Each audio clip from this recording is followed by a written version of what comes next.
Professeur Marc-Henri, bonsoir et bonsoir tout le monde.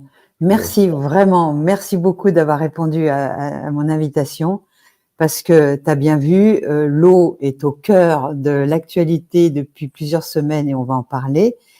Mais avant d'aborder ce sujet immense qu'est l'eau, j'aimerais que tu te présentes parce qu'il y a beaucoup de gens peut-être qui ne te connaissent pas. D'accord, donc d'abord, bonsoir Marion, bonsoir à tous. Moi je m'appelle Marc-Henri, Marc le prénom, Henri le nom, parce que bon, des fois Oui. ça peut être ambigu.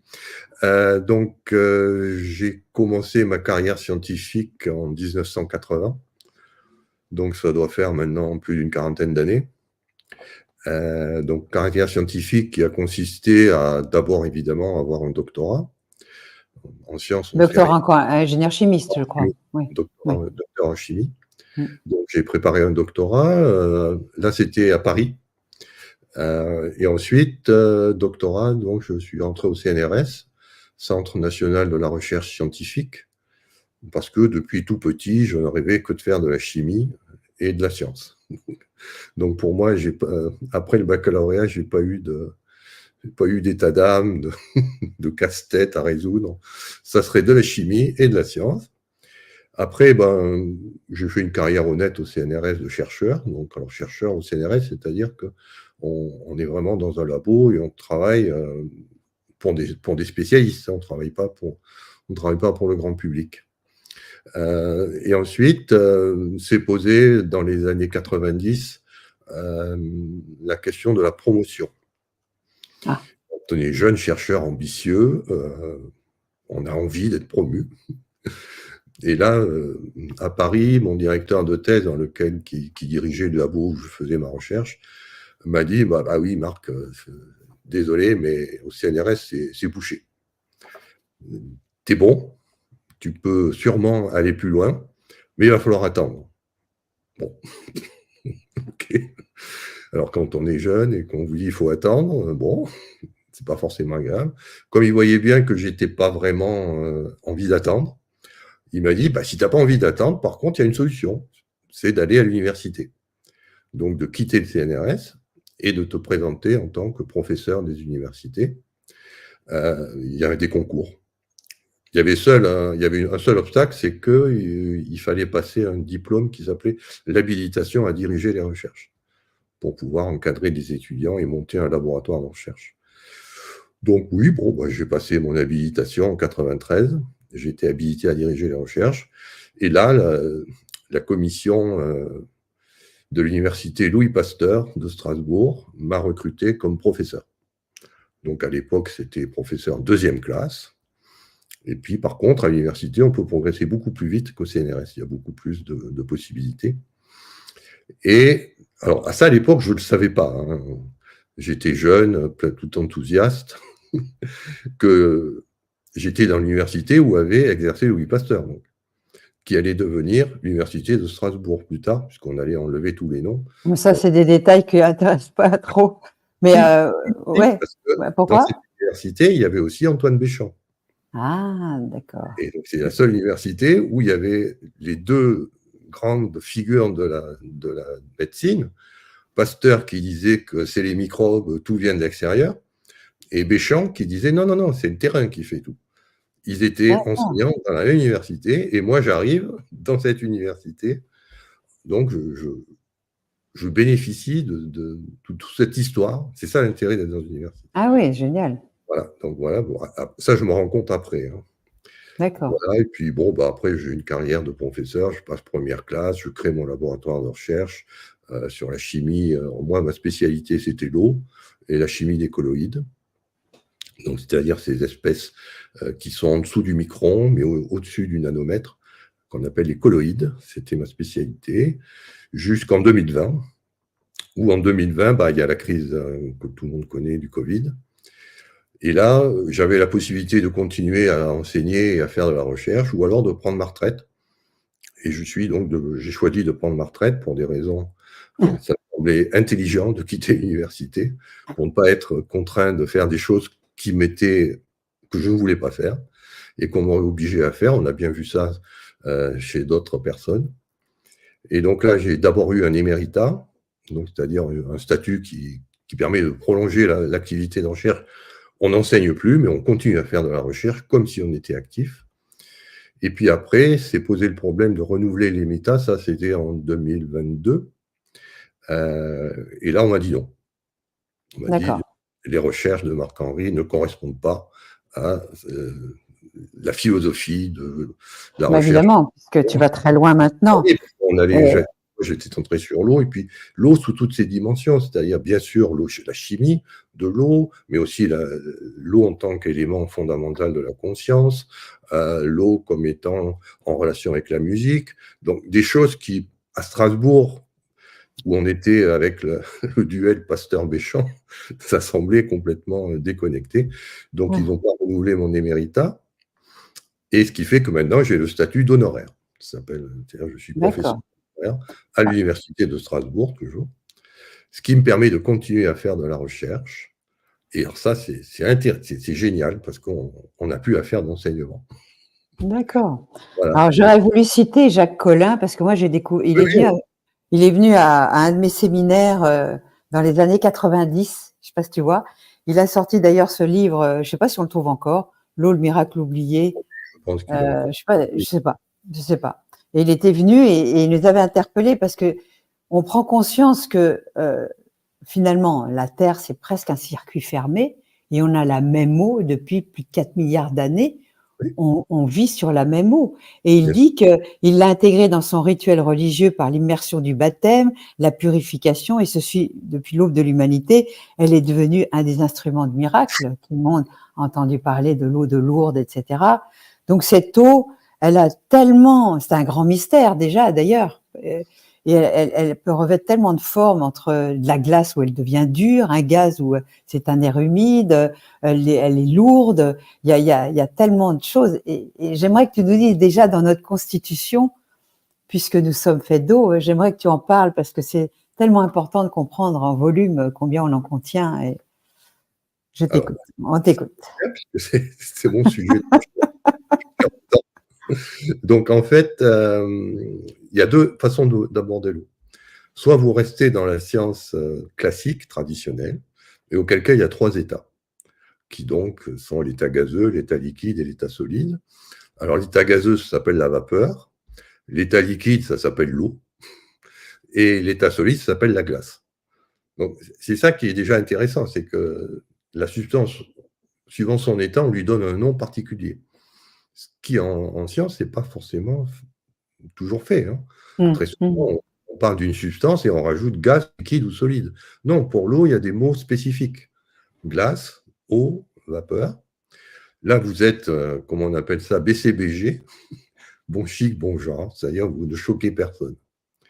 Après, si on veut vraiment comprendre l'eau dans sa dimension, parce que vous ne connaissez pas tous cette phrase, l'eau c'est la vie, si on veut vraiment rentrer dans cette dimension, là, ça veut dire qu'il faut un 4e état.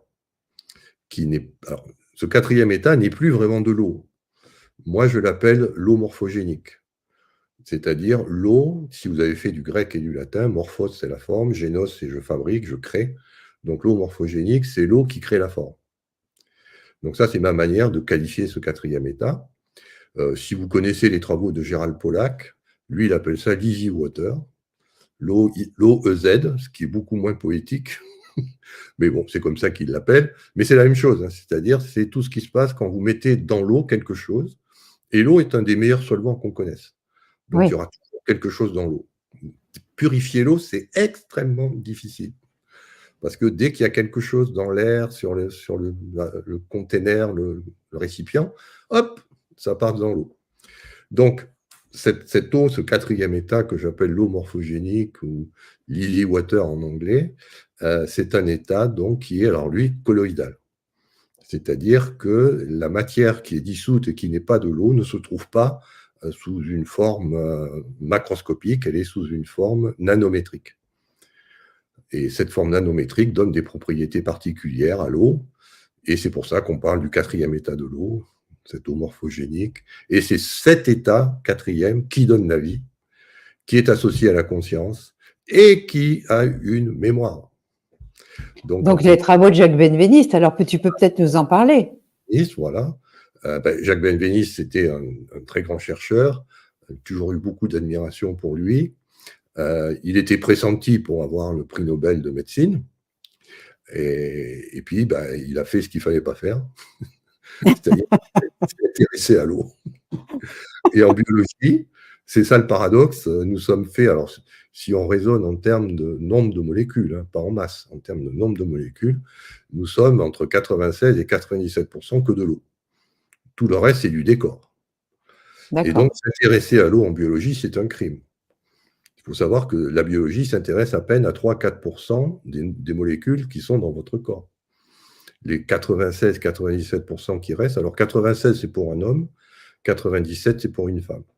Une femme est légèrement plus hydratée qu'un homme. On pourra en discuter. Là, ce n'est pas le sujet tout de suite. Donc, ce fait-là fait que Jacques Benveniste avait compris ça.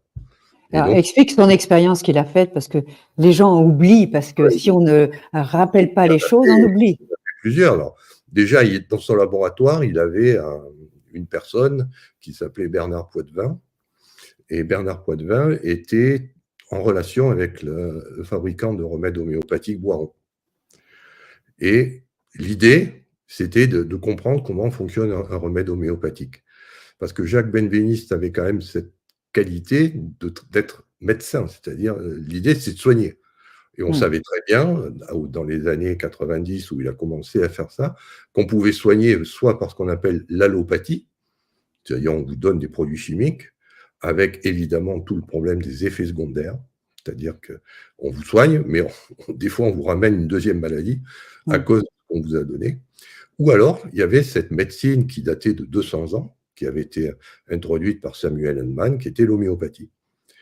Donc, Bernard Poitevin suggère à Jacques Benveniste de regarder ce qui se passe, comment un remède homéopathique fonctionne.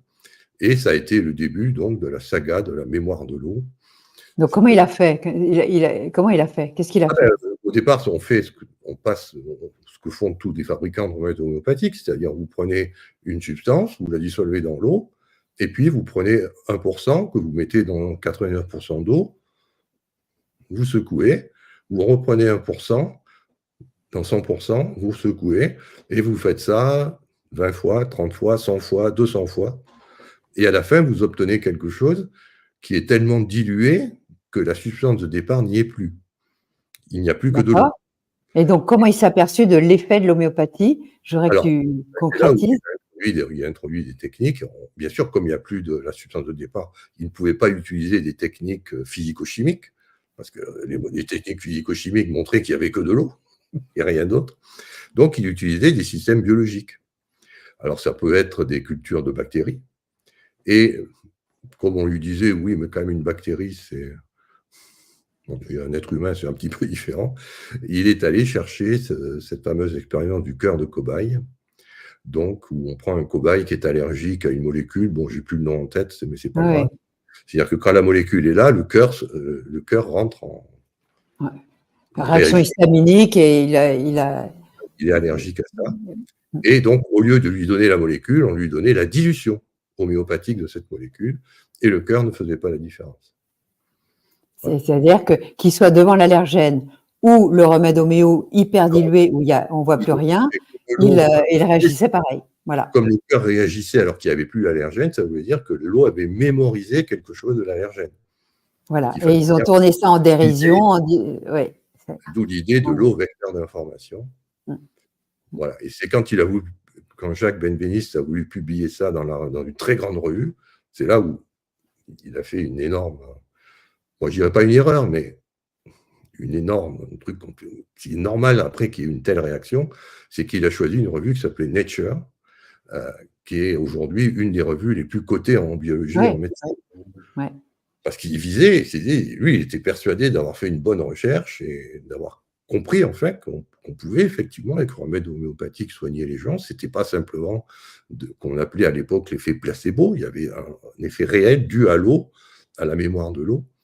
Et il voulait la publier dans la plus grande revue de sciences, de médecine de l'époque. Et le pire, c'est qu'il est arrivé. Et c'est parce qu'il a été publié dans cette revue, c'est le fameux article de, je n'ai plus l'année en tête, mais c'est facile à retrouver. C'est parce qu'il a réussi à publier cette recherche que là, on lui est tombé dessus à bon raccourci.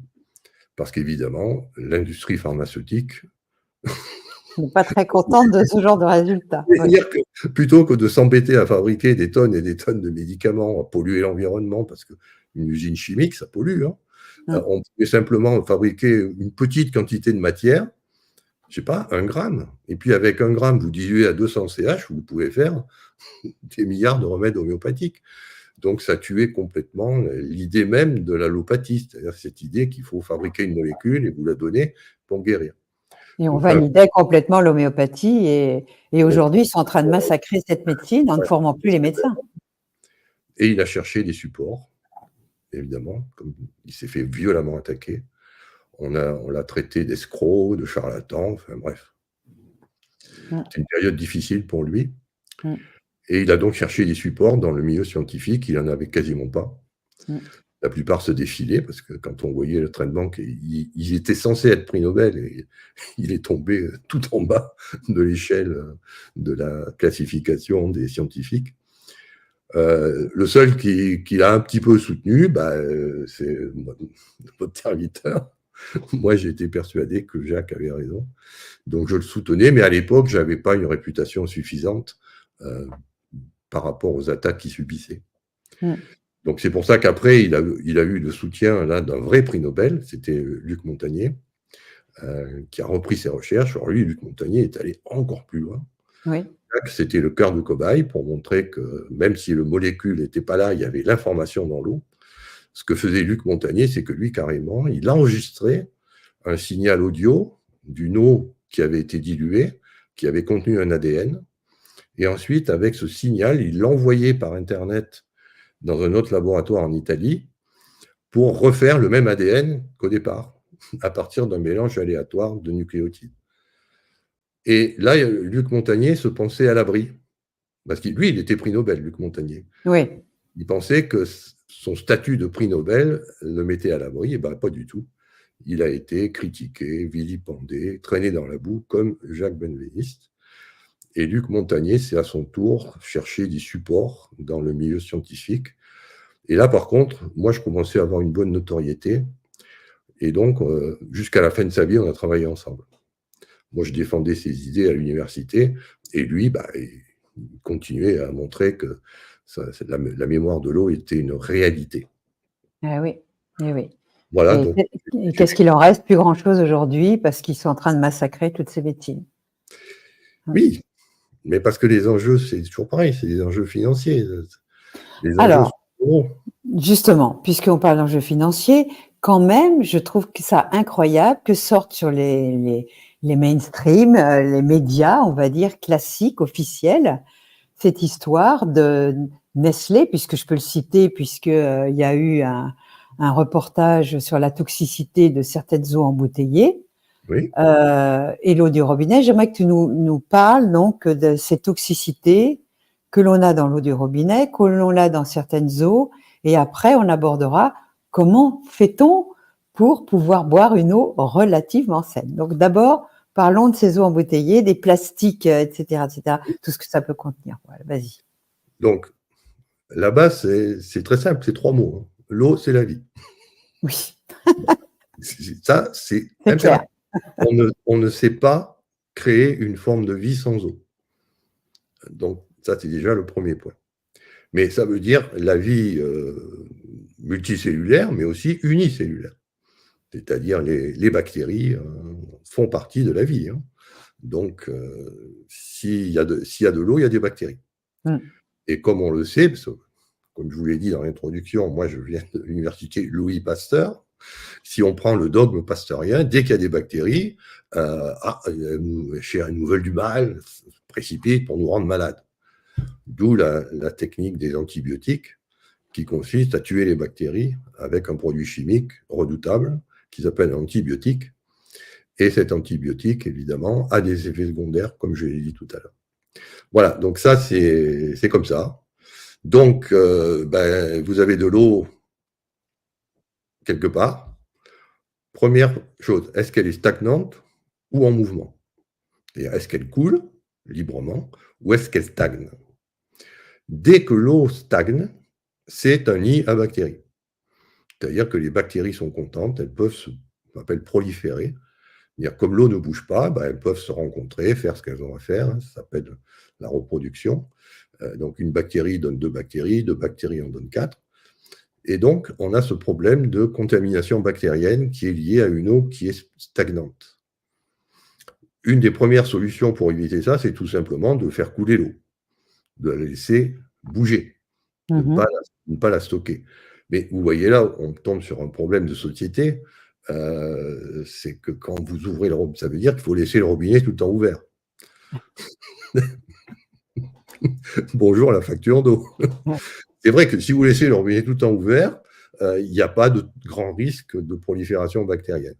Par contre, si vous fermez le robinet, il y a de l'eau dans la canalisation, cette eau n'est plus en mouvement, elle stagne, donc elle peut se contaminer par des bactéries. Et après, quand vous rouvrez le robinet, vous absorbez ces bactéries. D'où la parade, on ne va pas dire universelle, mais qui a été très vite trouvée, c'est de mettre du chlore dans l'eau. C'est-à-dire, on chlore l'eau. Le chlore est un oxydant qui a cette propriété d'empêcher la prolifération bactérienne. Donc, on le sent très bien, si vous êtes un peu sensible du palais, ça donne à l'eau un goût chloré qui est plutôt désagréable. Mais ça nous oxyde également. Oui, mais par contre, avant de dire que ça nous oxyde, ça nous protège d'éventuelles infections bactériennes. Il faut savoir qu'il y a des bactéries qui sont vraiment des maladies bactériennes qui sont vraiment horribles. Donc, après, c'est un choix. Le choix de société qui a été fait, c'est qu'on met du chlore dans l'eau pour que les gens ne soient pas intoxiqués. Après, le problème, c'est que ce chlore, évidemment, il est là. Et s'il n'y a pas de prolifération bactérienne, il est là, qu'est-ce qu'on en fait? C'est là, on le boit. Et là, il rentre dans notre corps et il nous fait ce qu'on appelle un stress oxydatif. Donc, on est soumis à un stress oxydant. Alors, nous, on est multicellulaire, on n'est pas unicellulaire, donc on peut supporter ce stress oxydatif. On a les moyens, mais pas sur une durée entière de vie. C'est-à-dire, on peut supporter ça 1 an, 2 ans, mais en général, au bout de plusieurs années d'exposition à ce stress oxydatif, se développe de l'inflammation, des pathologies qui sont liées à ce stress oxydatif. Et de l'acidification. Voilà. D'où l'idée, on a besoin du chlore avant de boire. C'est pas bon de boire du chlore, donc on va retirer le chlore. Entre le fait de le faire couler au robinet et puis de la boire, on retire le chlore. Donc on purifie l'eau, en fait, au moment où on va la boire. Comme ça, on n'a plus les problèmes d'oxydation, de stress oxydatif, on n'a plus les problèmes de chlore, et puis on a tous les avantages, parce qu'il faut boire. Il faut boire au minimum 1 à 2 litres par jour, si on veut, parce que nous, on a des pertes par les urines, des pertes par la transpiration, des pertes par l'haleine, on perd toujours de l'eau. Et si on ne remet pas régulièrement de l'eau dans l'organisme, on développe des pathologies liées à la déshydratation. Donc c'est pour ça qu'il faut boire. D'où les fameux systèmes de traitement de l'eau. Oui, mais il n'y a pas que du chlore dans l'eau. Il y a aussi des métaux lourds, il y a aussi tous les intrants chimiques, des bisphénols, enfin des perturbateurs endocriniens, etc.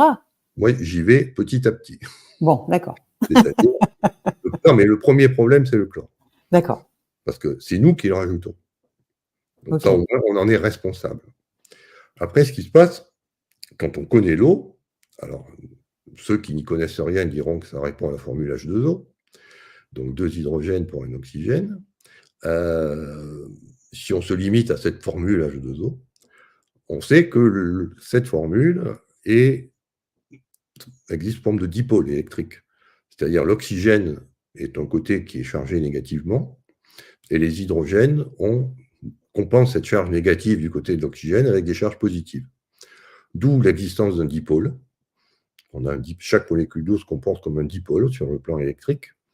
Et dès que vous avez un dipôle, ça veut dire que vous pouvez venir solvater à peu près n'importe quoi. Tout ce qui est dipolaire va passer dans l'eau. Donc évidemment, tout ce qui est ionique, tout ce qui est vraiment qui a une charge électrique, sodium, chlorure, pardon, là c'est pas du chlorure, c'est pas du chlore, c'est du chlorure. Tout ce qui dispose d'une charge négative va être solvaté par l'eau. Donc l'eau va aller le chercher pour l'amener à l'intérieur de l'eau, ou alors tout ce qui est aussi polaire, c'est-à-dire qui se comporte comme un dipôle, comme le fait l'eau. Les seules substances qui sont relativement inertes vis-à-vis de cette propriété de solvatation de l'eau, ce sont les substances dites apolaires. Donc essentiellement l'huile, les substances qui sont de type graisse ou huile, sont relativement peu solubles. Voilà, donc l'eau va tout chercher. Alors après, c'est vrai que tant qu'on est sur l'eau du robinet, il n'y a pas grand-chose à aller chercher à part des minéraux. Mais dès que vous mettez de l'eau dans une bouteille, se pose le problème de la nature chimique de cette bouteille. D'où la première règle, c'est que la seule substance qui est utilisée depuis des millénaires et qui ne permet à l'eau de n'avoir que des substances, des sels minéraux, c'est le verre ou la céramique. Alors, pour être plus simple, le pot de grès. Vous savez, le pot en grès. Ça, c'est bon. Ou alors, ça, c'est l'idéal, c'est le verre. C'est ce matériau qui est transparent, mais qui a un inconvénient, c'est qu'il est cassant. Et quand il casse, ça fait des éclats de verre qui peuvent être très courants. C'est un peu dangereux, le verre. Mais par contre, d'un point de vue chimique, ce sont les deux matériaux, le verre et la céramique, sont les deux matériaux qui sont idéaux pour contenir l'eau. Voilà. Alors, le verre, ça casse. La céramique, c'est lourd. D'où le problème, si je veux déplacer cette eau que j'ai mis dans les récipients. Comme c'est lourd, c'est fatigant. Donc, il y a des gens qui ont eu l'idée géniale. Dans les années 1900, on a inventé ce qu'on appelle les matières plastiques. C'est-à-dire des substances qui sont organiques à la base et qu'on va polymériser par des processus radicalaires ou plus compliqués, c'est pas important, pour faire ce qu'on appelle du plastique. Et ces matières plastiques, pour pouvoir les mettre en forme, en faire des bouteilles, on met ce qu'on appelle des plastifiants, pour que le plastique ne soit pas trop rigide, pas cassant. Enfin, il y a le plastique lui-même qui est relativement neutre, mais surtout, il y a tous les plastifiants qu'on rajoute qui sont des petites molécules polaires.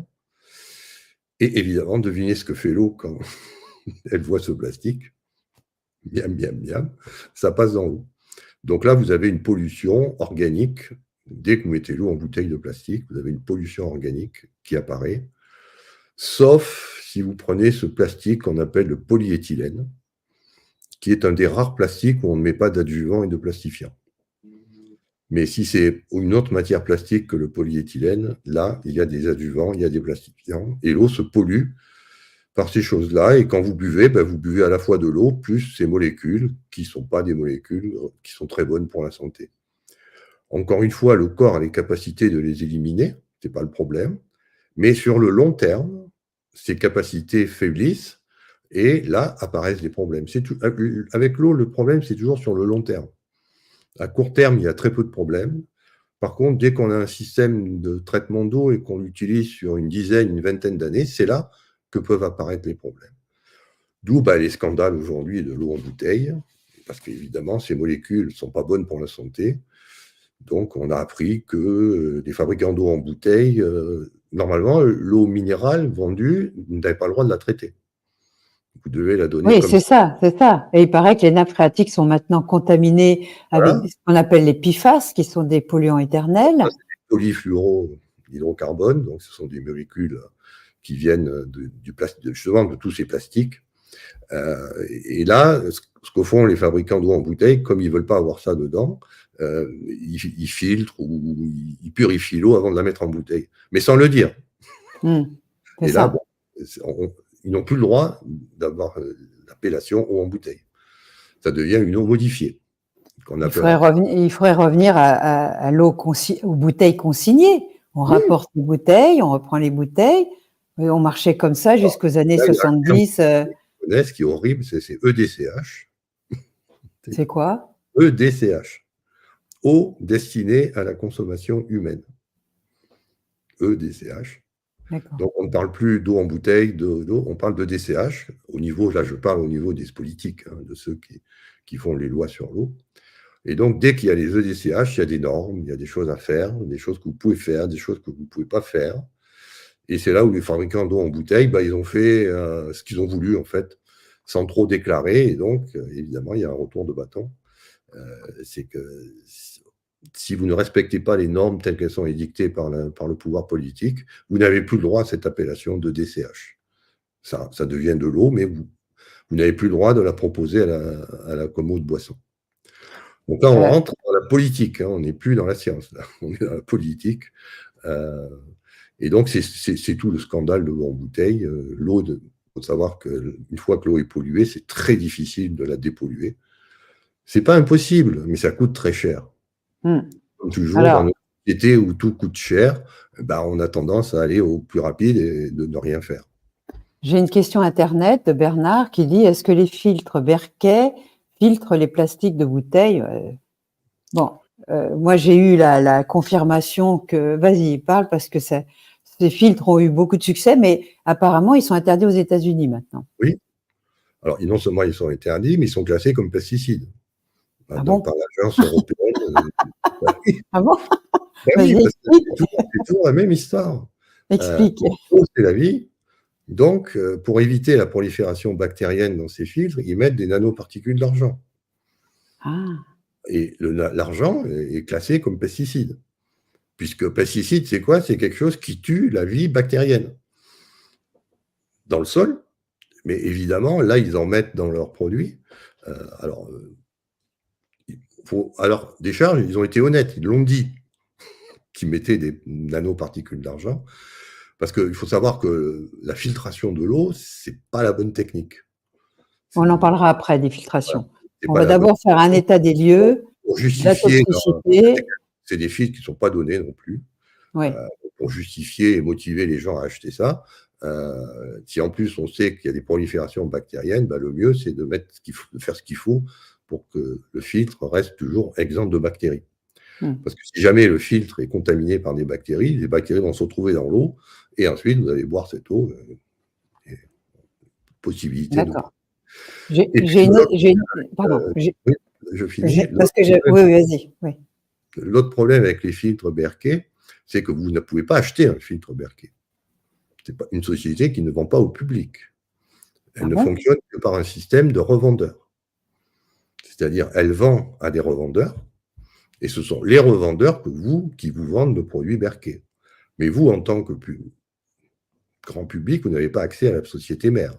C'est toujours un revendeur. Et là, ils ont un réseau qui est très développé, bien sûr. Et ça commence à flancher dans ce réseau. C'est-à-dire, il semblerait qu'il y ait des filiales, des revendeurs Berquet qui commencent à mettre la clé sous la porte. Parce qu'à partir du moment où le PA a classé ça comme pesticide, les clients se détournent. Et donc, il y a des faillites. Alors, ce n'est pas la société mère qui est en faillite, mais les revendeurs, eux, sont concernés, évidemment.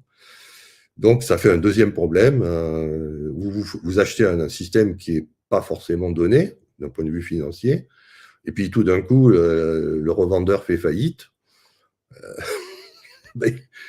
Comme il faut changer les filtres, c'est ça, c'est le problème de la filtration, c'est qu'à un moment donné, il se charge, il se bouche, donc il y a une maintenance à faire, et où vous allez les acheter, sachant que vous n'avez pas le droit d'acheter à la société mère, qui elle ne vend qu'à des revendeurs. D'accord. Voilà, donc c'est un système très compliqué en fait, et moi je ne le recommande pas pour ça. D'accord. Il y avait aussi eu une grande mode de l'eau Kangen. Qu'en penses-tu? Oui. Alors, c'est là où on voit l'élasticité de l'eau. Pour moi qui suis chimiste, l'eau répond globalement à une formule qui est H2O, c'est-à-dire 2 hydrogènes pour un oxygène.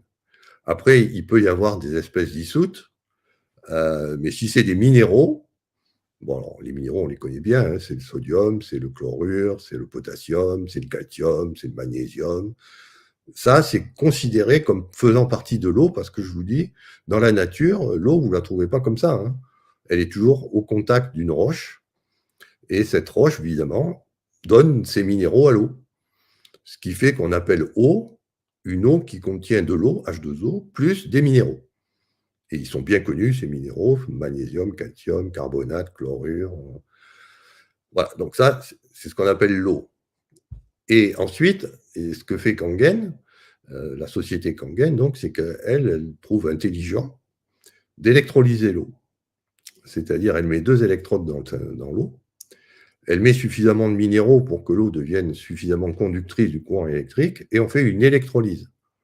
C'est-à-dire qu'on casse la molécule d'eau en hydrogène et en oxygène. Il y a une électrode où ça se libère de l'hydrogène et on récupère à ce moment-là de l'eau hydrogénée. Et à l'autre électrode, on récupère de l'oxygène et on récupère une eau oxygénée. Alors celle-là, vaut mieux pas la boire parce qu'elle est très oxydante. Par contre, c'est une eau qui est géniale pour nettoyer. C'est un très bon produit de ménage. Donc, l'eau, ça sert aussi à nettoyer. Quand vous avez une crasse, si vous prenez la partie qui est oxygénée de l'électrode où a sorti l'oxygène, vous avez une eau qui est très oxydante, qu'il ne faut surtout pas boire, mais qui vous nettoie très bien les surfaces. Et puis, alors ça, on ne peut pas le boire. Par contre, l'autre partie, on a là de l'hydrogène. Alors c'est là où c'est compliqué parce que ce n'est pas que de l'hydrogène, on a aussi des ions hydroxyle OH-. Et ces ions hydroxyle OH- sont ce qu'on font le pH de l'eau. C'est-à-dire que quand il y en a peu, l'eau est neutre. Normalement, le bon équilibre d'ions OH-, c'est ce qu'on appelle un pH de 7. Dès qu'il y a un déséquilibre, c'est-à-dire qu'il commence à y avoir trop d'ions OH- hydroxyle dans l'eau, le pH augmente. Et lorsqu'on a, par exemple, une solution dessous de 1 molaire, le pH est de 14. Bon, on ne va pas jusque-là avec l'eau Kangen, mais il y a quand même suffisamment d'ions hydroxyle pour que l'eau soit non seulement hydrogénée, mais en plus basique. C'est-à-dire qu'elle a un pH qui est autour de 10, 11. Bon, ça, c'est pas très bon, hein, parce que... Bah non, notre estomac est acide. Si vous il doit être acide. Voilà, votre estomac, lui, il est fait pour que dès qu'il y a des aliments qui arrivent, il balance de l'acide pour casser les aliments. Vous lui mettez de l'eau hydrogénée basique, bah, il va lancer son acide pour casser rien du tout. Donc, vous allez faire travailler vos vésicules pour rien. Simplement pour neutraliser de l'eau qui est basique, ce n'est pas très intéressant. En fait, ce qui est intéressant dans cette eau dite Kangen, c'est l'hydrogène. Si on pouvait avoir l'hydrogène sans les hydroxyles, ce serait bien.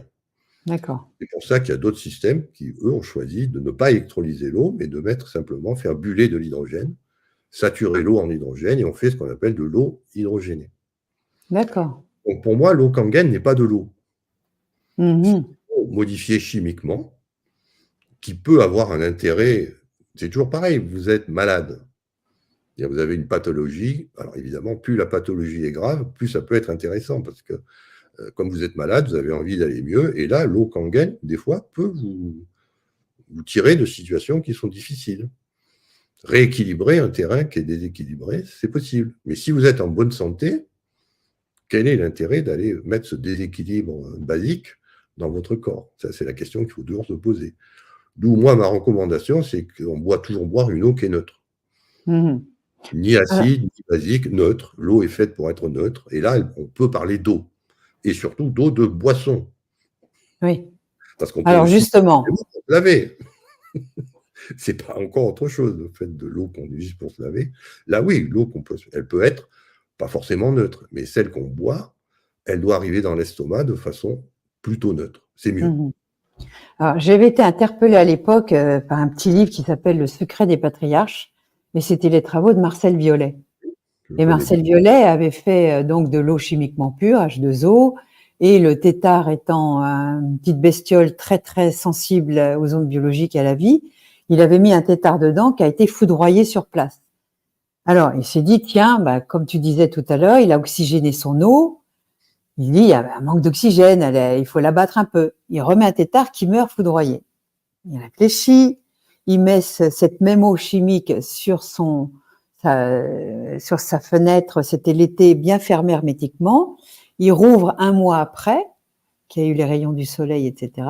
Et là, il me remet un tétard qui vit. Tu peux expliquer cette histoire d'onde biologique et ses travaux?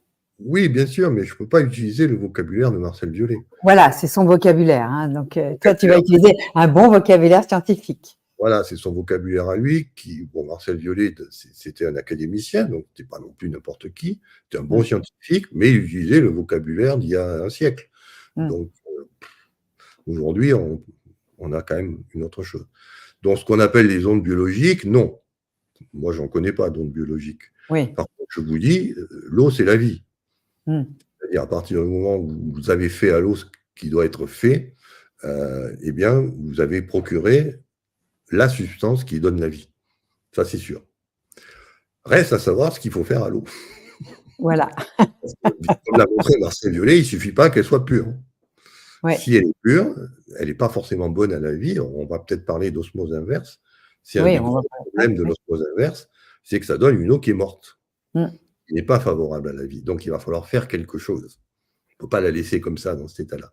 Mm. Et alors, ce qu'avait fait Marcel Violet, donc, c'est de mettre l'eau au soleil. Mhm. Donc, alors là, lui, il avait une idée qui était très simple, c'est que sur Terre, moi, je viens de faire un article qui s'appelle « L'eau est l'origine de la vie ». Ah, Je super. connais bien le sujet. Pour que la vie démarre à partir d'un système où il n'y a pas de vie, il est clair que ça ne va pas se faire dans l'obscurité, au fond d'une mare où la lumière n'arrive pas. Mhm. Il faut de l'eau et de la lumière. C'est très important d'avoir de la lumière. Alors, d'où l'idée de mettre au soleil, c'était pour qu'il y ait cette information. Le soleil, c'est ce qui donne aussi la vie. Hein. Songez à ce qui se passe si jamais on était tout le temps dans l'obscurité. Ce serait une vie assez sinistre. Donc voilà, et aujourd'hui on sait ce qui se passe en fait. C'est-à-dire, comme toujours, il faut que l'eau soit colloïdale, donc moi je l'appelle morphogénique, mais si ça vous gêne, vous l'appelez colloïdale, qui est autre chose dans l'eau. Et dès que vous avez autre chose dans l'eau, vous avez cette interface. C'est-à-dire, il y a l'eau, et puis il y a l'interface entre l'eau et la substance qui est dissoute dans l'eau. Et c'est là que tout se passe. Quand vous envoyez de la lumière du soleil, vous oubliez les UV, vous oubliez les photons qui donnent les couleurs, là, la couleur jaune, la couleur verte. Non, ça, c'est les travaux de Gérald Pollack. C'est l'infrarouge.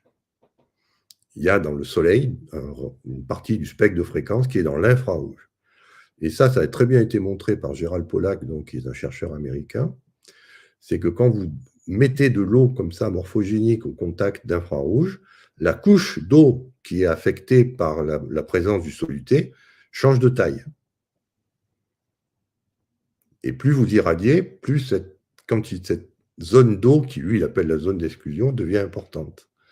Et là, il y a une corrélation très claire entre la taille de cette zone d'exclusion et la capacité de l'eau à maintenir la vie. Donc ça, c'est ce qu'avait fait... On n'est plus dans des ondes biologiques, hein. On est dans de l'infrarouge, ou si vous préférez les ondes biologiques de Marcel Violet, c'est tout bêtement de l'infrarouge. Si vous voulez parler en termes d'ondes.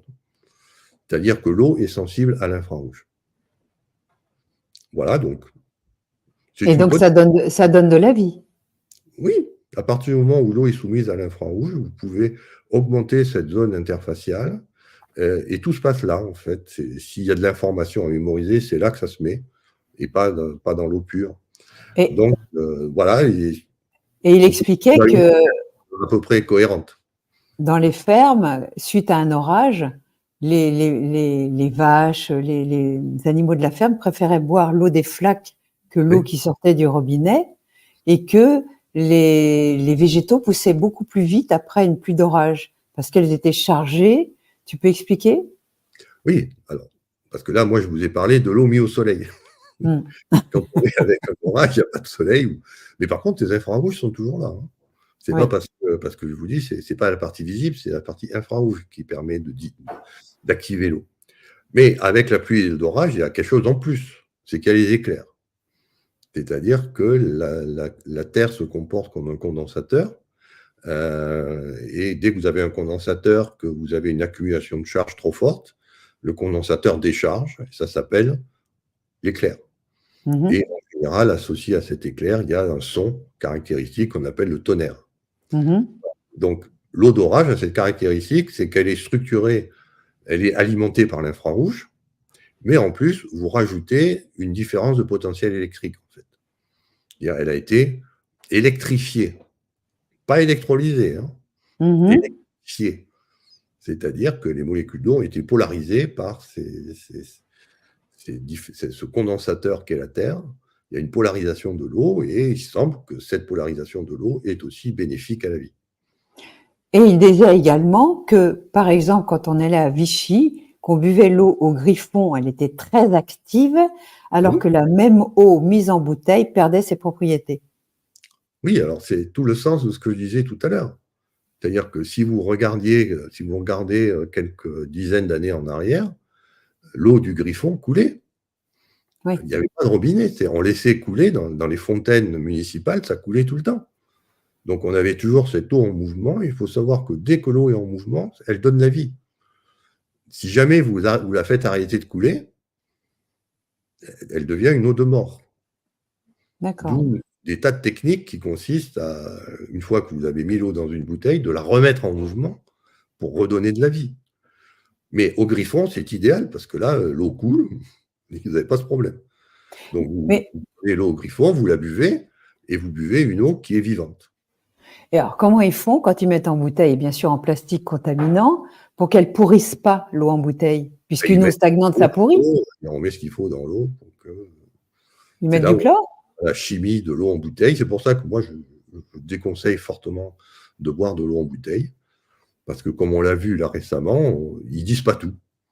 Oui, c'est ça. Alors, qu'est-ce qu'on fait? On fait comment? Comment on filtre? Vas-y. La première solution, c'est maintenant que l'eau est polluée et que, une fois que l'eau est polluée, c'est très difficile de la dépolluer.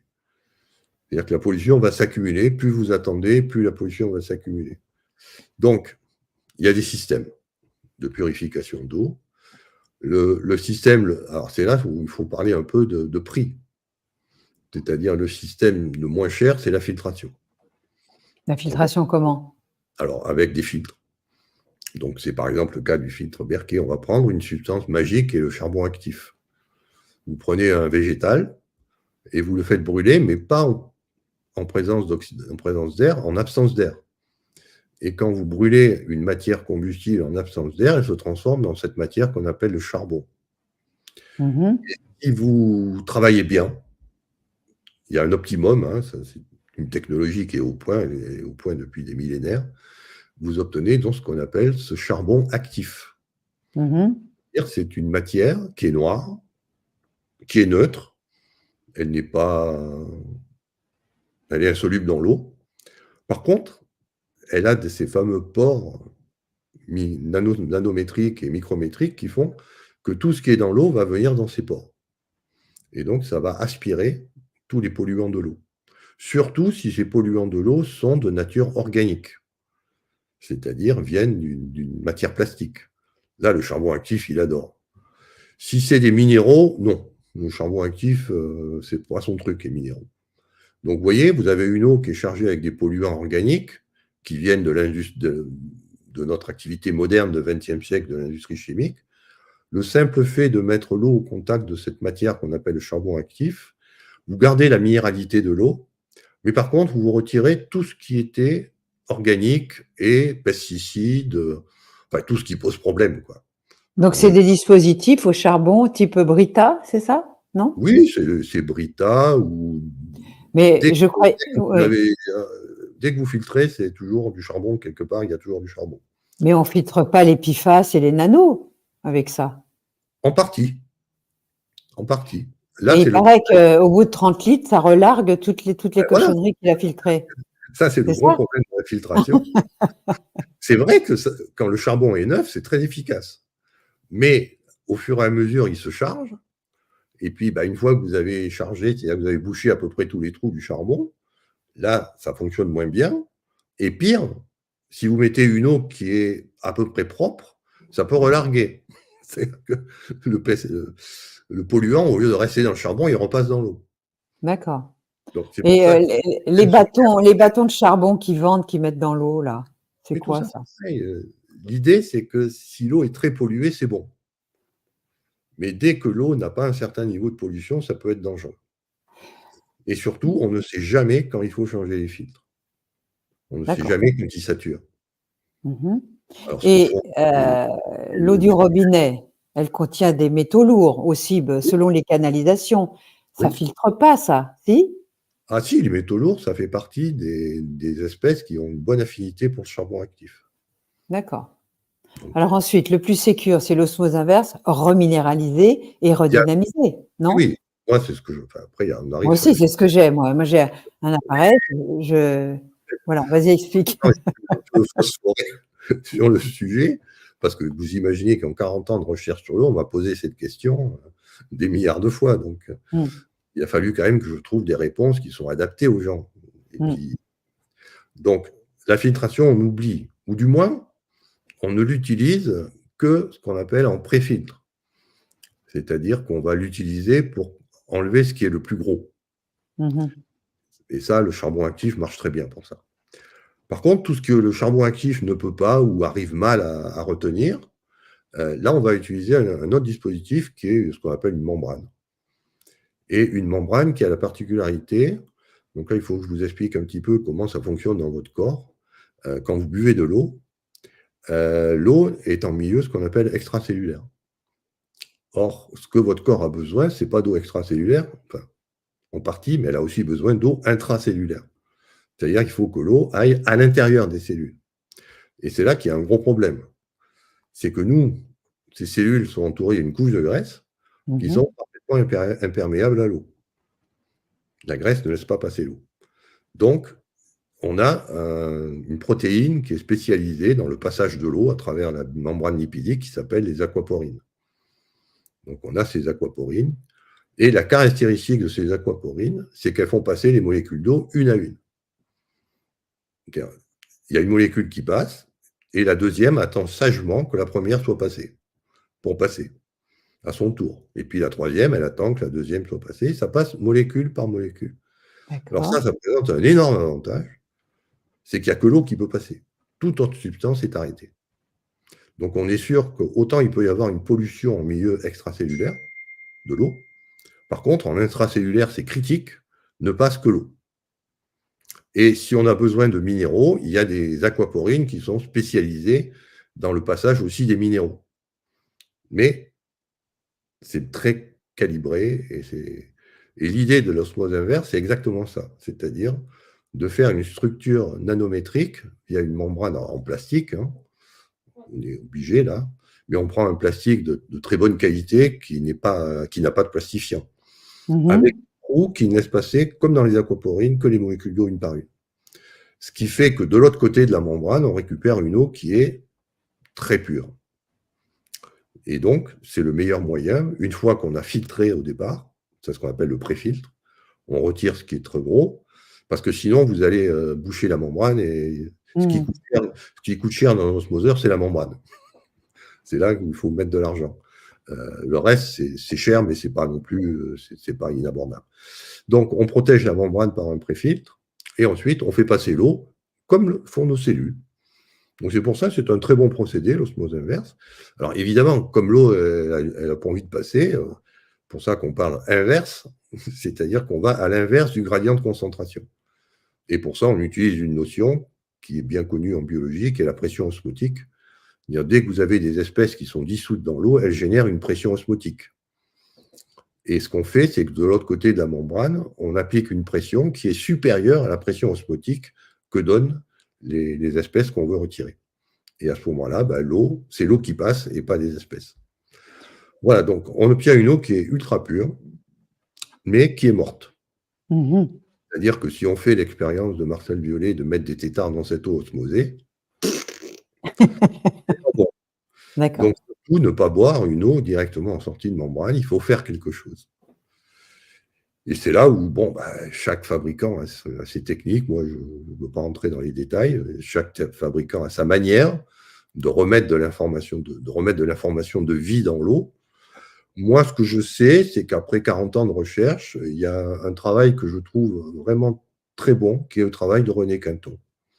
Ah oui, Quinton, là, oui. René Quinton était un scientifique et il avait montré que quand on prélevait l'eau dans un vortex planctonique, on obtenait une eau d'une qualité vitale extraordinaire. Il y avait une vitalité. Alors, ça qui était intéressant, c'est que quand on analyse en fait l'eau, aujourd'hui on a des techniques d'analyse très puissantes, donc on peut analyser ce qu'est cette eau de Quinton, on voit qu'il y a des minéraux, effectivement, mais que ces minéraux sont chélatés par des molécules qui ont été biologiques, qui ont été relarguées par le plancton. Et donc, en fait, on boit des minéraux chélatés. Et ça, c'est bien, parce que ça évite d'avoir la charge minérale brute d'une eau où vous mettez carrément du sel. Là, la salinité est masquée. Et donc, moi, ce que je recommande, c'est en sortie d'osmoseur, avant de boire l'eau, on met quelques gouttes d'eau de mer de Quinton. D'accord. Mais moi, j'ai un système où ils reminéralisent, d'après ce qu'ils me disent, sur coraux, et ça Oui, sort avec un vortex pour justement la dynamiser. C'est bien ou pas? très bien, ça fait Mais je prends partie. aussi l'eau de Quinton, hein. Non, non, Ouais, mais là, c'est à ouais, chacun. Là, parce ouais. qu'on tombe sur un domaine qui est plus en relation entre l'eau et la conscience. C'est-à-dire que l'eau que vous buvez, vous pouvez l'aimer. Moi, j'ai un critère qui est imparable, c'est que vous buvez un verre d'eau. Si vous vous forcez à boire ce verre d'eau, c'est qu'il y a un problème. L'eau ne vous convient pas. Donc, ça veut dire qu'il Mhm. faut chercher quelque chose, modifier. Alors, pas sur la membrane, évidemment, il faut sur l'après-membrane. Donc, c'est là où on peut mettre les fameux coraux qui donnent une information de vie, puisque le corail, c'est vivant. On peut mettre l'eau de mer de Quinton, on peut mettre des céramiques qui utilisent l'infrarouge. Là, on retrouve en sortie de membrane, on peut utiliser tout ce qu'on a dit avant pour redonner de la vie à l'eau. Mais c'est important parce que si vous ne faites pas ça, l'eau est plutôt corrosive. Une eau osmosée qui n'est pas qu'on appelle redynamisée, elle est plutôt corrosive. Et voilà, donc vous n'avez pas envie trop d'en boire. Hein. Moi, au départ, je buvais l'eau osmosée comme ça, j'avais beaucoup de mal. Hein. À partir du moment là, où j'ai commencé à mettre. Alors, moi, j'utilise un dispositif, j'ai pris un fabricant et je lui ai demandé. Le fabricant m'avait vendu un système où lui faisait un double vortex. Mais ce double vortex était en métal. Ah, Voilà. Et alors là, moi, j'ai dit non, ça. le métal, c'est conducteur, donc. Autant je veux bien admettre que le fait de vortexer l'eau, ça va la dynamiser, ça va lui donner une information de vie. Ça, c'est tous les travaux de Victor Schauberger en Autriche. Ça, je veux bien, mais par contre, on oublie tout ce qui est métallique. Hein. Parce que dès qu'il y a du métal, il y a une conduction électrique, et là, vous êtes sensible au champ électromagnétique. C'est-à-dire, si vous êtes à côté d'une antenne Wi-Fi, de votre borne Wi-Fi, du 5G, 4G, là, vous prenez tout Internet dans votre eau. Hein. Ben oui, mais là, nous, on est bombardés. On a Oui, tous le mais Wi-Fi. Donc, demandez l'eau, elle prend les informations, c'est ben, ça? elle ne prend pas tout, mais enfin, il y a une partie, si elle est capable de prendre des informations, oui, elle va prendre des informations toxiques. Donc, d'où l'idée, parce que l'idée du vortex est par contre excellente. Ce qui est mauvais, c'est d'avoir un vortex métallique, de l'eau qui circule dans une structure métallique. Donc, j'ai demandé au fabricant s'il pouvait garder la structure en double vortex, mais que ce soit en verre, borosilicaté, qui est parfaitement inerte. Et donc, moi, dans mon osmoseur, je fais sortir l'eau dans un double vortex en verre borosilicaté, et ce n'est qu'à la fin que je rajoute l'eau de mer de Quinton. Et là, j'ai une eau que j'aime boire. D'accord. Quand je bois un verre, j'ai envie d'en boire un deuxième. Ça, c'est le critère imparable. Vous avez envie de boire de l'eau, à tel point que moi, avant, je préférais nettement le vin à l'eau. Mais vous savez ce qui se passe quand vous buvez trop de vin, c'est pas. Et maintenant, j'en suis arrivé à préférer l'eau au vin, vous voyez. C'est bien. Et simplement par ce système de redynamisation de l'eau osmosée en sortie d'osmoseur. Eh oui, voilà, c'est important, ouais. Oui, bien sûr. Et j'ai une dame qui me dit le filtre Elodie, je ne connais pas celui-là. Là, Elovie, pardon. il faudrait que Elovie, moi, je ne connais pas. je connais, mais là, j'ai trop de choses dans la tête pour me souvenir Oui. exactement du Il y a, procédé. il y a un monsieur qui a l'air de te connaître qui dit que donnent vos recherches sur. C'est Harry Covert. J'espère qu'il est toujours là, Harry. Que Bonjour. donnent vos recherches sur l'oxyde de titane? L'industrie pharmaceutique ajoute dioxyde de titane dans nos médicaments dangereux ou pas? Alors? Où est-ce que Alors, tu en es, tes recherches? Oui, c'était mon activité quand j'étais à l'université. d'accord. Aujourd'hui, je ne fais plus de recherche sur l'oxyde de titane, mais par contre, Mm. j'ai bâti ma réputation scientifique sur deux substances, l'eau et l'oxyde de titane. Oui, ça c'est vrai. Alors, l'oxyde de titane a un intérêt, justement, c'est que ça permet de convertir le rayonnement UV, qui est très toxique, en un rayonnement infrarouge qui, lui, est beaucoup plus sympa. Donc, ça peut être une bonne idée d'avoir de l'oxyde de titane. Mais bon, ça reste quand même un additif chimique. Hein, c'est pas. Mm. D'accord. Bon, vous avez peut-être. Alors, On me demande, parce que moi, c'est vrai que j'ai acheté cette gourde. Qu'est-ce que tu penses de la gourde Oco? Ah Il dit ben, qu'il y a un filtre peut filtrer les eaux pas bonnes. alors, Déjà quand tu es en voyage, quoi. Enfin, quand tu te balades. alors là, la réponse est très simple. La gourde Oco, très bien, j'applaudis des pieds, des mains. C'est un système de filtration. Donc, comme Mhm. tout système de filtration, quand le produit est neuf, il n'y a rien à dire. Il fonctionne D'accord. bien. Les gens qui ont pensé ces produits-là ne sont pas des idiots. Ils ont fait des bons produits. La gourde Oco peut avoir un intérêt extrêmement intéressant. C'est dès que vous n'êtes pas chez vous. C'est ça. Mm. C'est-à-dire que vous êtes en randonnée dans la Mm. nature. Et si vous avez déjà vu les chats et les animaux, on en parlait tout à l'heure, eux, ils adorent boire l'eau dans des flaques et dans des mares, mais je vous déconseille de le faire. Oui. On n'a pas le système digestif qu'ont ces animaux pour pouvoir boire cette eau qui est très Oui. bonne, mais qui est chargée en bactéries, en des tas de choses. Donc là, c'est vrai que dans la nature, de façon ponctuelle, vous êtes paumé en pleine nature, vous avez soif, plutôt que d'emmener de l'eau en bouteille, prenez une gourde Oco avec vous. Assurez-vous que le filtre n'est pas trop chargé, c'est-à-dire que la gourde n'est pas trop vieille. Sinon, bah, changez le filtre, c'est simple. Oui, c'est ça. Faut changer le filtre. Oui. Et à partir du moment où vous avez une gourde Oco avec un filtre qui est relativement propre, qui n'a pas trop servi, alors là, c'est génial parce que vous pouvez boire n'importe, vous pouvez boire l'eau du torrent, vous pouvez boire l'eau de la flaque. La gourde va faire ce qu'il faut pour que vous buviez juste l'eau et pas toutes les espèces en solution qu'il peut y avoir dedans et qui peuvent être toxiques. Donc Mhm. ça, c'est bien qu'il faut que les gens aient conscience. Les systèmes de filtration sont toujours faits pour l'extérieur. C'est-à-dire, Oui. vous n'êtes pas chez vous. Vous avez envie de boire une eau de bonne qualité. Là, oui. Oubliez l'osmose inverse. C'est pas la Oui. peine. Là, la filtration est la bonne solution, la bonne Mhm. réponse. Mais si Mhm. vous êtes chez vous, c'est-à-dire qu'il n'y a pas cette nécessité vous êtes dans votre fauteuil, à votre table, là, c'est l'osmose inverse avec tous les systèmes de filtration en amont et de redynamisation en aval. Donc D'accord. voilà, c'est aux gens de décider, mais prendre une gourde Orco pour boire à la maison, pour moi, Non, bien sûr. Moi, c'est quand je fais faire du vélo que je la prends. Oui. ça n'a aucun intérêt. Alors, il y a Édouard qui dit, vous faites une pâte avec du charbon de bois en poudre et du vinaigre. Vous passez cette pâte au four sur une plaque et du papier sulfurisé pendant 2 heures à 80 degrés et vous avez votre charbon actif. Bon, bah, si tu as le temps, moi, j'ai pas le temps, hein. Ben voilà, non, mais le Voilà, vous charbon, avez la recette, là. Relisez bien sa recette. c'est un matériau millénaire. On Mm. connaît ça depuis des millénaires. C'est un très bon moyen de filtrer l'eau.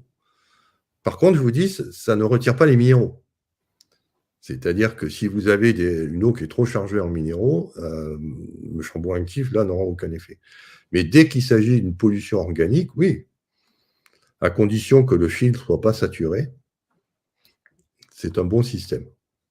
Alors, on va aller dans un champ un petit peu plus, entre guillemets, ésotérique. Tu as dû entendre parler des travaux de Emoto sur les cristaux, n'est-ce pas?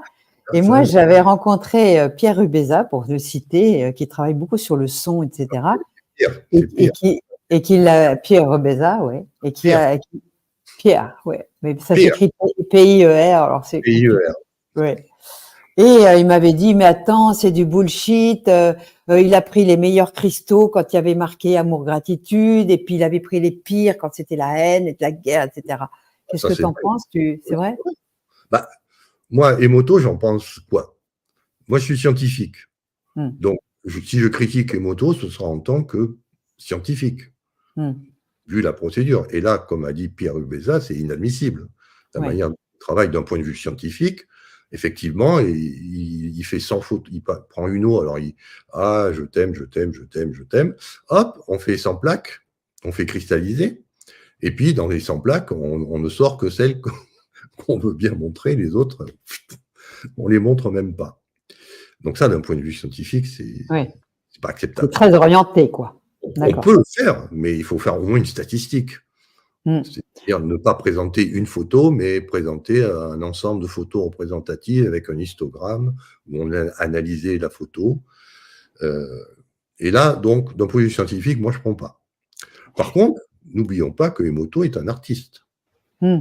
Et là, au contraire, si on a un point de vue artistique, il est logique et même normal de choisir.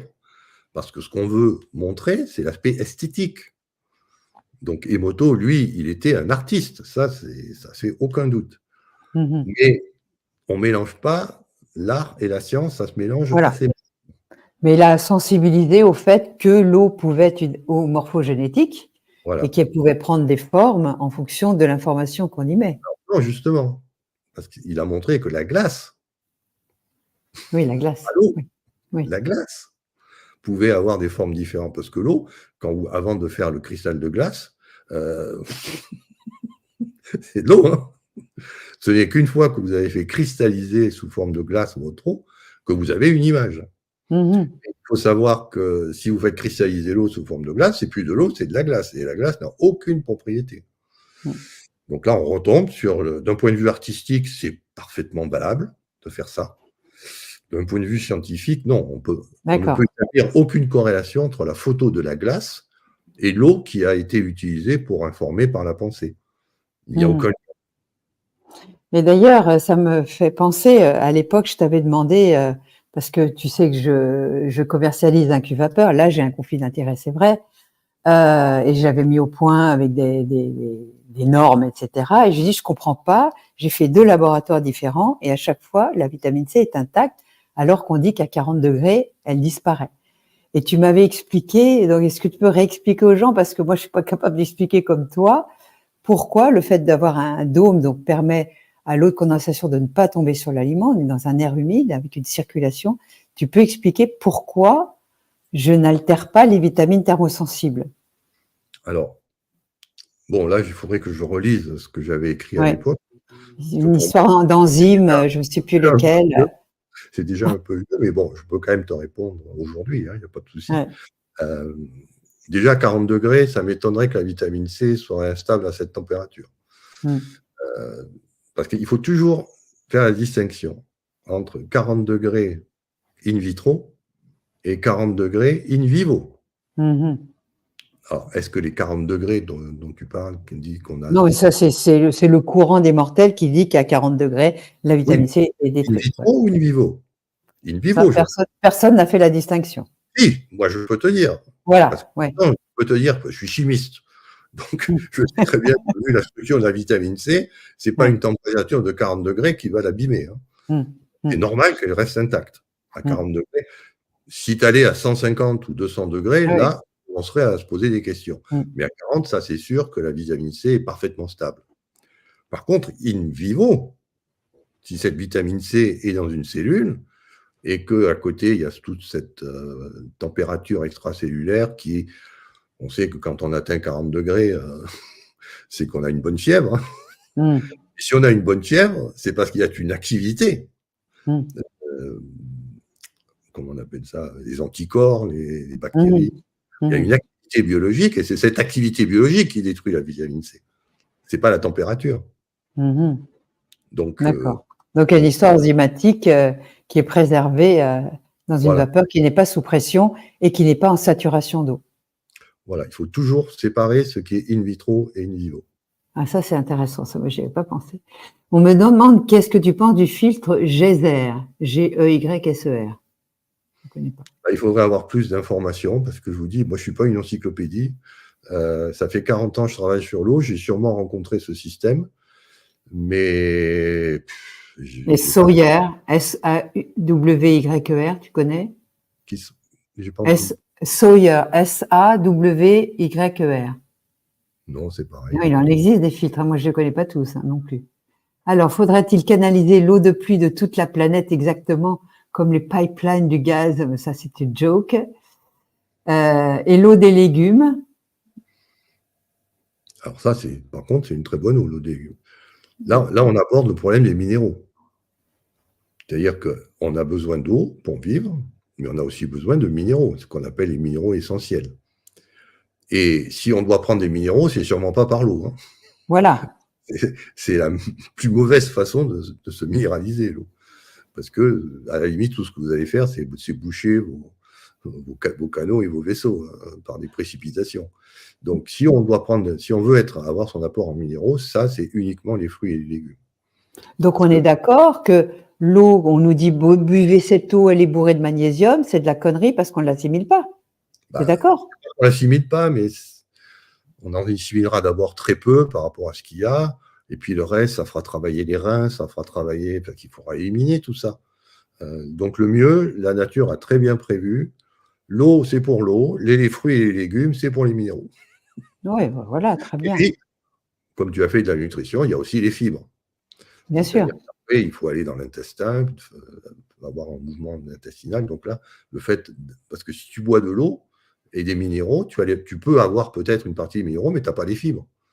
Donc toute la partie intestinale est shuntée. Hein. Alors, il y a Thierry Schmitt qui nous dit la filtration, la vie traite l'eau aux UV uniquement.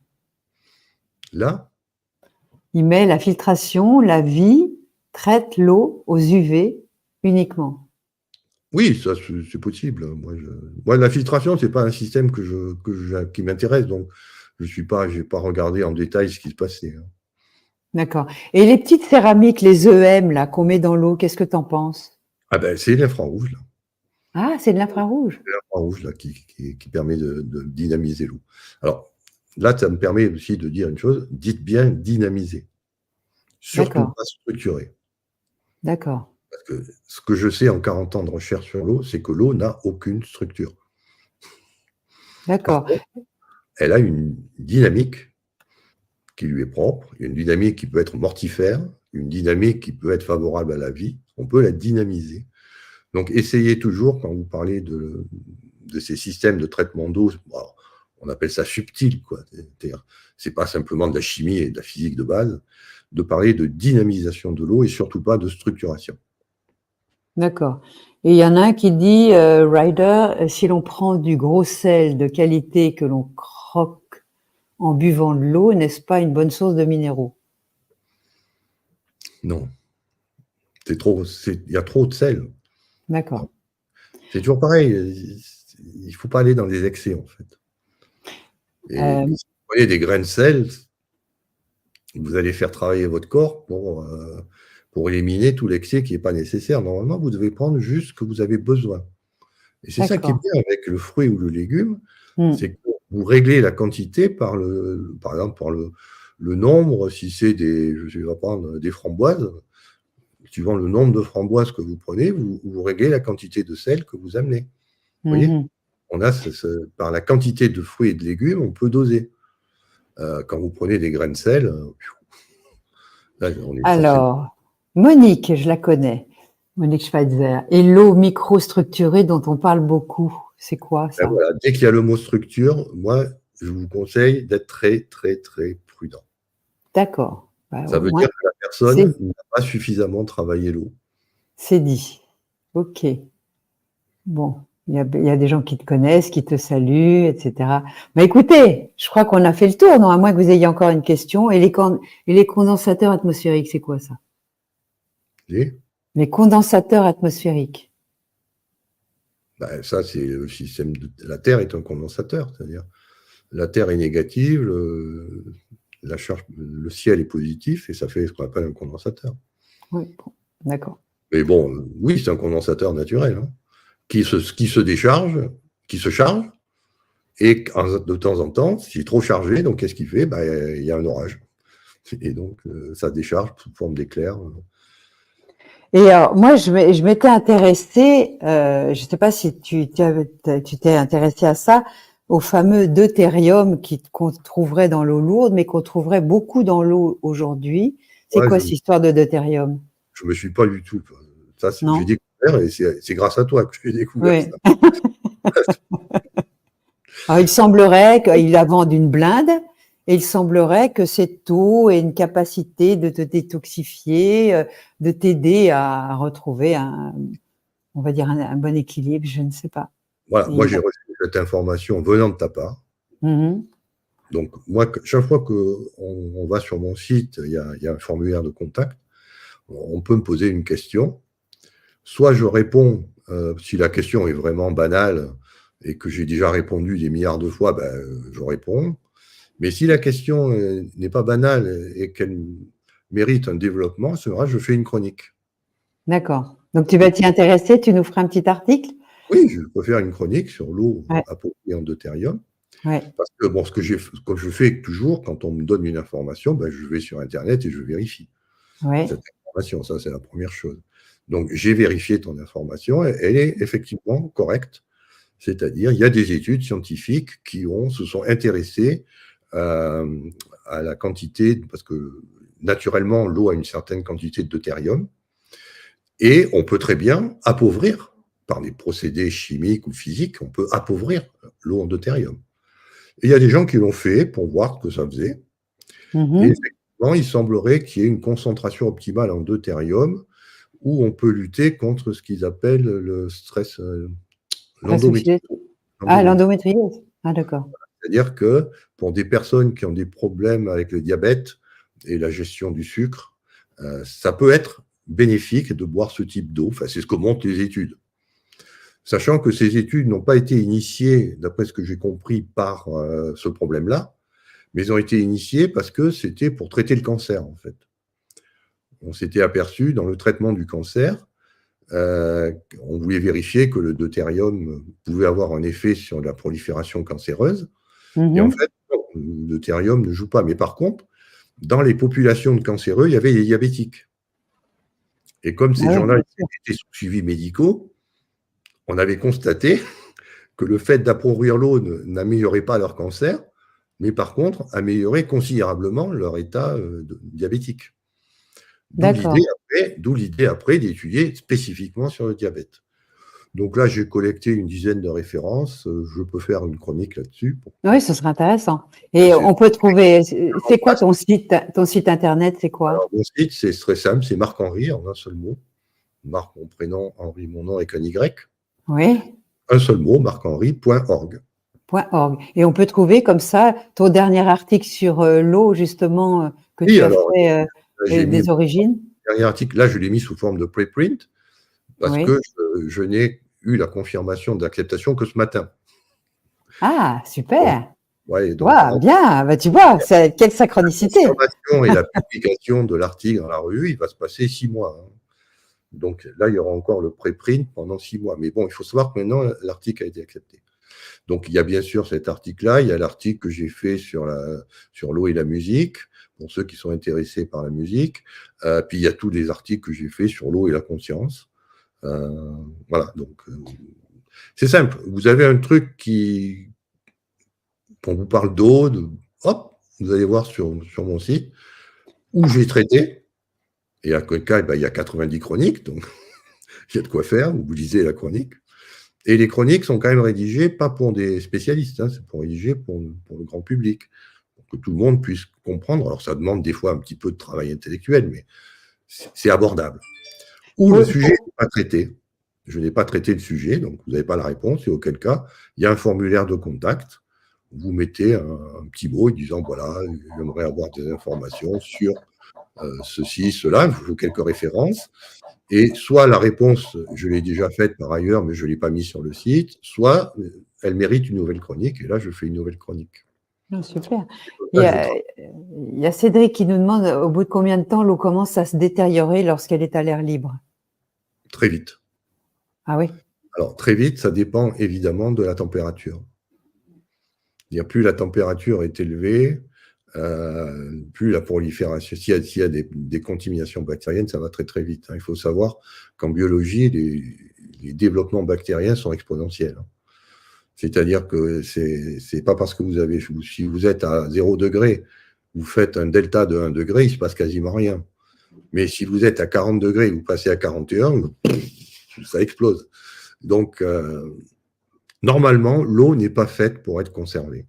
et qu'est-ce que tu penses de ces plateaux de redynamisation? Tu sais, ils disent que ça travaille sur les liaisons hydrogènes. Ça Oui, parce marche que ou pas? la liaison hydrogène, ça, c'est le nom. Moi, j'appelle ça les domaines de cohérence qui expliquent comment l'eau morphogénique peut avoir une mémoire. Donc, en chimie, on parle de liaison hydrogène. Là, il faut donner la spécification du plateau. Est-ce que c'est un plateau céramique? Si c'est un plateau céramique, c'est d'infrarouge. D'accord. Mais des fois, ce n'est pas un plateau en céramique, c'est un plateau en bois. Oui, j'en Alors là, connais. oui, Alors? Je sais C'est pas pas. conducteur. Ah oui, c'est ça. Parce qu'on n'a rien pour tester, pour dire ça marche pas. Mais sachez qu'il y a cette possibilité de dynamiser l'eau par infrarouge. Donc, dès que vous avez une matière, que vous mettez l'eau au contact d'une matière avec le soleil, très souvent, c'est les infrarouges en fait qui font le travail. D'accord. Et les EM, donc les petites boules de céramique, là, Alors, elles ça, c'est travaillent un en autre problème, infrarouge. c'est que des fois, on vous parle d'un truc, mais c'est un brevet. Alors là, moi, je peux rien faire. Oui, d'accord. Là, Ok. si je peux donner un avis, si c'est publié, mais si c'est un brevet, là, je peux pas parce que les brevets, je peux avoir accès aux brevets, mais on sait très bien que dans les brevets, il y a ce qu'on écrit et ce qu'on n'écrit pas. Or, tout ce qui est intéressant, c'est ce qui n'est pas écrit. Donc, moi, les brevets, tout ce qui est breveté, technologie brevetée, là, je ne prends pas. Je suis méfiant par principe. Donc, pour terminer, on peut dire quelle eau boire? Une eau chez nous filtrée à osmose inverse, reminéralisée et dynamisée, Une eau la plus neutre possible. Oui, c'est-à-dire aux environs de pH 7. On ne va pas rentrer dans les détails, hein. d'accord. Mais il faut qu'on soit près de pH 7. Ça, c'est la valeur de référence pour l'eau. Ensuite, il faut que cette eau soit peu minéralisée. Les minéraux viennent par la nourriture, pas D'accord. par l'eau. Donc, une eau D'accord. qui est peu minéralisée, quand je dis peu minéralisée, on peut aller sans problème jusqu'à 100 mg par litre. Sans problème. Au-delà de 100 mg par litre, ça peut être bon, ça ne peut pas être bon. Alors, par contre, si on dépasse 500, alors là, c'est sûr. Donc, les eaux bicarbonatées, c'est pas bon alors? Non, c'est pas bon. Déjà parce que c'est minéralisé, parce que s'il y a des carbonates, il y a forcément les cations qui vont avec. Donc, vous ne pouvez pas avoir une eau carbonatée qui est à 100 ppm. Et ensuite, les carbonates sont des agents qui sont plutôt basicifiants. C'est-à-dire que dans l'estomac, ils vont faire travailler l'estomac pour rien. Donc, par contre, ça peut aider à digérer. Pourquoi? Parce que quand le bicarbonate arrive dans l'estomac et que l'estomac libère de l'acidité pour décomposer le carbonate, vous faites du CO2. Et quand vous faites du CO2, ça augmente la pression dans l'intestin, dans l'estomac. Et si vous avez des intestins un peu bouchés, ça facilite le transit intestinal. C'est mécanique. C'est mécanique. Donc, ces eaux-là peuvent vous aider à mieux digérer, d'avoir une meilleure digestion intestinale. Mais par contre, elles sont très chargées en minéraux et elles font travailler le rein. Donc, il faut avoir des reins en bonne santé. Hein. Bon, je pense qu'on a fait le tour. Vous réécouterez en podcast. Écoute, Marc-Henri, super, vraiment. Je suis très heureuse de ces échanges. Je pense qu'on a répondu à beaucoup de choses. Je pense que vous avez compris quelle eau boire. On vous a mis des liens en dessous. Moi, c'est des gens que je connais. Voilà. C'est ceux que j'ai pu vérifier. Après, il y a certainement d'autres choses qui existent à aller chercher. Et je crois que tu fais des séminaires, tout ça, il faut aller voir sur ton site. Tu fais des publications, des séminaires. Le site, c'est marchenri.org. C'est le site d'une association. Alors, on n'a pas mis le nom de l'association dans le site parce que mon nom est plus connu que celui de l'association. Mais derrière, il y a une association qui s'appelle Naturocante. Et cette association, elle peut être soutenue par des dons, comme toutes les associations. Et puis surtout, elle organise des conférences, elle organise des formations. Donc voilà, après, il suffit de se renseigner. Normalement, voilà. Tout est sur le site. Et dans mon dernier livre, Symbiotique, chez Thierry Soucard, qui est sorti au mois de mai, il y a un chapitre sur les toxiques comme le glyphosate, etc., l'aspartame, et il y a un chapitre sur l'eau également, parce que j'ai voulu envisager un petit peu tous les éléments qui pouvaient nous empêcher de retrouver la bonne santé. Dès qu'on est dans la nutrition, forcément, l'eau intervient. Eh oui, voilà, l'eau, c'est la vie. En tout cas, merci à tous, merci de votre fidélité. N'oubliez pas de partager si vous le voulez bien. Une fois qu'on aura terminé, vous mettez un pouce en dessous, pas pendant le live, c'est en dessous que ça se voit parce que les algorithmes vont le présenter à des gens qui ne connaissent pas forcément tous ces éléments-là. Je pense que vous êtes comme moi, vous avez compris que le professeur Marc-Henri est vraiment quelqu'un qui a la tête sur les épaules, qui est à la fois dans le scientifique, mais qui a compris que cette eau véhiculait de l'information, que cette mémoire de l'eau, c'est pas une fake news, c'était une révolution pour l'homéopathie. Se traiter à l'homéopathie, moi j'en sais quelque chose, c'est quelque chose quand on trouve le bon remède à la bonne fréquence, puisque la dilution c'est une fréquence, ça marche, c'est extraordinaire. Donc voilà, allez chercher les bonnes informations et puis comptez sur moi pour vous apporter le plus possible de bonnes informations que j'aurai en tout cas vérifiées. Je vous donne rendez-vous à la fin du mois, je sais plus quand, avec le docteur Laurent Schwartz qui vient de sortir ou qui va sortir un livre sur le bleu de méthylène. Alors, je connais très bien Laurent, et je vous recommande l'émission. Voilà, et le bleu de méthylène, moi, m'interpelle parce que j'en prends de temps en temps et vous verrez, ça va être aussi un très bon rendez-vous. En tout cas, merci Marc-Henri et je te dis à très bientôt et tiens-nous au courant de tes dernières actualités. Voilà. Oui, oui, moi, vous pouvez me suivre sur Facebook ou sur X. Ah, tu es sur Facebook aussi, oui, c'est vrai. Oui, Facebook, X aussi, Instagram. Donc, dès qu'il y a quelque chose que j'estime intéressant, je fais un post, soit sur les 3 réseaux, Facebook, X et Instagram.